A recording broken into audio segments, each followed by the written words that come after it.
요즘 기술과 우주 탐사 분야에서 정말 엄청난 변화가 일어나고 있다는 거 알고 계신가요? 강력한 AI를 우주 공간에 직접 배치한다니 이게 대체 무슨 얘기인지 오늘 한번 제대로 파헤쳐 보겠습니다. 자, 들어보세요. 우주 컴퓨팅 마지막 개척지가 드디어 열렸습니다. 엔비디아의 CEO 젠슨 왕의 말인데요. 와, 이거 정말 스케일이 다르지 않나요? 이건 그냥 기술이 좀 좋아졌다는 차원이 아니에요. 말 그대로 새로운 시대가 열렸다는 선언이죠. 그런데 여기서 이런 생각이 들죠. 아니 도대체 왜 이렇게 비싸고 복잡한 AI 기술을 굳이 지구 밖, 저 멀리 우주까지 보내려는 이유가 뭘까요? 오늘 이야기의 핵심은 바로 이 질문에 대한 답을 찾아가는 과정입니다. 그 답을 찾으려면 먼저 우주 데이터 문제라는 걸 좀 들여다봐야 합니다. 근데 이게 되게 재미있는 게 뭐냐면요. 이 문제가 기술이 부족해서 생긴 게 아니라는 거예요. 오히려 너무 성공해서 생긴 문제라는 거죠. 참 아이러니하죠? 문제의 핵심, 바로 다운링크 의존성이라는 건데요. 쉽게 말해서 위성이 우주에서 어마어마한 데이터를 모으잖아요. 근데 그걸 제대로 써먹으려면 일단 전부 다 다시 지구로 내려보내야만 하는 거예요. 바로 이 과정이 모든 것의 발목을 꽉 잡고 있었던 거죠. 자, 기존 방식이 어땠는지 한번 보세요. 정말 답답할 정도였어요. 1단계, 위성이 일단 테라바이트급 데이터를 막 수집해요. 그리고 2단계, 지상 기지국이랑 연결될 때까지 하염없이 기다립니다. 그러다 겨우 연결되면 3단계, 그 원본 데이터를 아주 느린 속도로 지구로 내려보내죠. 그리고 마지막 4단계에 와서요, 비로소 지구에서 그 데이터를 처리할 수 있게 되는 겁니다. 생각만 해도 속 터지죠? 이러니 단순히 전송 속도 조금 올리는 걸로는 어림도 없었던 거죠. 진짜 생각의 판을 완전히 뒤집어 엎는 그런 혁명적인 아이디어가 필요했습니다. 그리고 그 해답이 정말 기가 막힙니다. 바로 이거예요. 데이터를 데이터 센터로 가져오지 마라. 데이터 센터를 데이터가 있는 곳으로 가져가라. 와, 패러다임이 확 바뀌는 거죠. 그러니까 데이터 처리 공장을 아예 데이터가 쏟아지는 우주 현장으로 옮겨버리자는 겁니다. 자, 그럼 이 엄청난 아이디어를 현실로 만들어주는 엔비디아의 비밀 병기들, 그 툴킷을 한번 열어볼까요? 엔비디아의 전략은 정말 빈틈이 없어요. 한번 보세요. 먼저 우주 궤도의 데이터 센터를 통째로 짓기 위한 스페이스원 베라 루빈이 있고요.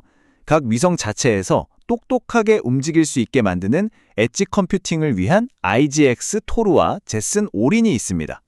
그리고 여기서 끝이 아니에요. 지상에서는 그동안 쌓아놓은 과거 데이터를 초고속으로 분석하는 RTX 프로 6000까지, 그러니까 우주에서 지상까지 이 모든 걸 하나로 묶는 완벽한 생태계를 만들어버린 겁니다. 와, 그리고 여기서 진짜 입이 떡 벌어지는 숫자가 나옵니다. 바로 25배. 이 스페이스원 베라 루빈 모듈이라는 게요, 기존 GPU보다 무려 25배나 더 강력한 AR 추론 성능을 우주에서 바로 그 현장에서 제공한다는 거예요. 이건 그냥 성능이 좀 좋아진 게 아니죠. 말 그대로 차원이 다른 점프, 퀀텀 리프인 겁니다.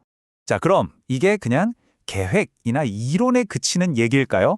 절대 아니죠. 지금 이 순간 이 기술을 가지고 실제로 판을 바꾸고 있는 업계 리더들을 만나보겠습니다. 첫 번째 주자는 스타클라우드입니다. 이 회사의 목표 정말 담대합니다. 뭐냐면요, 아예 우주 공간에다가 클라우드 인프라, 그러니까 궤도 데이터 센터를 짓겠다는 거예요. 스타클라우드 CEO의 말을 직접 들어보시죠. 진정한 하이퍼스케일급 AI 컴퓨팅을 궤도로 가져와 데이터 소스에서 직접 처리하고 다운링크 의존성을 줄이는 것. 어떠세요? 우리가 맨 처음 얘기했던 그 다운링크 의존성 문제를 정확히 꿰뚫고 있죠.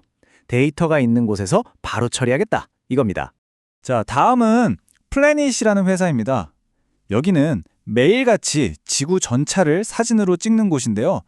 이 기술을 이용해서 뭘 하냐면 우리 지구라는 행성을 거의 실시간으로 인덱싱하는 겁니다. 마치 인터넷 검색 엔진이 웹페이지를 정리하듯이 지구 전체를 검색 가능한 데이터로 만들고 있는 거죠. 클래넷 CEO의 말이 이 변화의 핵심을 보여줍니다. 단순한 픽셀에서 실행 가능한 통찰력으로 거의 실시간으로 전환, 행성 지능의 혁명적인 도약이다. 이거죠. 이제 그냥 지구 사진을 찍는 게 아니에요. 그 수많은 사진 데이터 속에서 당장 행동으로 옮길 수 있는 진짜 정보, 통찰력을 실시간으로 뽑아내는 단계로 들어선 겁니다. 마지막으로 케플러 커뮤니케이션스를 보죠. 이 회사는 우주 인프라의 혈관이라고 할 수 있는 데이터 네트워크, 즉 통신망을 더 똑똑하게 만드는 데 집중하고 있어요. 이 회사 CEO의 말을 들어보면 그 의미가 더 명확해집니다.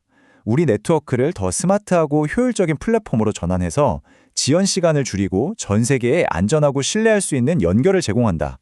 그러니까 위성에 올라간 AI가 단순히 계산만 하는 게 아니라는 거죠. 전체 우주 네트워크가 더 빠르고 지능적으로 반응하게 만드는 일종의 교통 관제탑 혹은 두뇌 역할을 하게 되는 겁니다.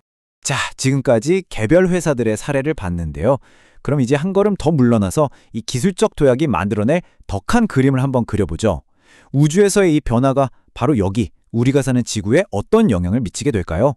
이게 정말 중요한 포인트인데요. 이 혁신이 그냥 저 먼 우주에서만 일어나는 이야기가 아니라는 겁니다. 오히려 지상에 수십 년간 쌓아두기만 했던 그 수백 페타바이트에 달하는 어마어마한 과거 데이터 아카이브를 분석하는 방식 자체를 완전히 바꿔놓을 거예요. 잠자고 있던 데이터 속에서 우리가 미처 몰랐던 새로운 보물을 찾아낼 수 있게 되는 거죠. 그래서 이게 우리 삶에 구체적으로 어떤 의미가 있을까요? 왜 이게 중요할까요? 바로 이런 것들 때문입니다.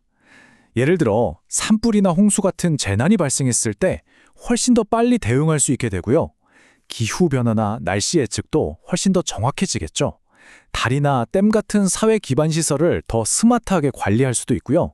심지어 AI가 스스로 새로운 과학적 발견을 해내는 일까지 가능해질 수 있습니다. 전부 우리 인류에게 직접적인 도움이 되는 것들이죠. 네, 바로 이겁니다. 오늘 이야기의 핵심, 딱 한 문장으로 요약하면 바로 이거라고 할 수 있겠네요. 이제 지능, 즉 AI는 더 이상 특정 장소에 묶여있지 않습니다. 데이터가 만들어지는 곳이라면 그곳이 지구든 우주 궤도든 상관없이 존재하게 된 겁니다. 결국 AI가 우주에서 우리의 눈과 귀, 그리고 두뇌 그 자체가 되어가고 있는 겁니다. 자, 그렇다면 이렇게 강력한 새로운 눈과 두뇌를 갖게 된 인류는 과연 다음엔 무엇을 발견하게 될까요? 우리가 상상조차 못했던 어떤 미지의 영역을 들여다보게 될까요? 그 무한한 가능성의 문이 바로 지금 막 열리기 시작했습니다.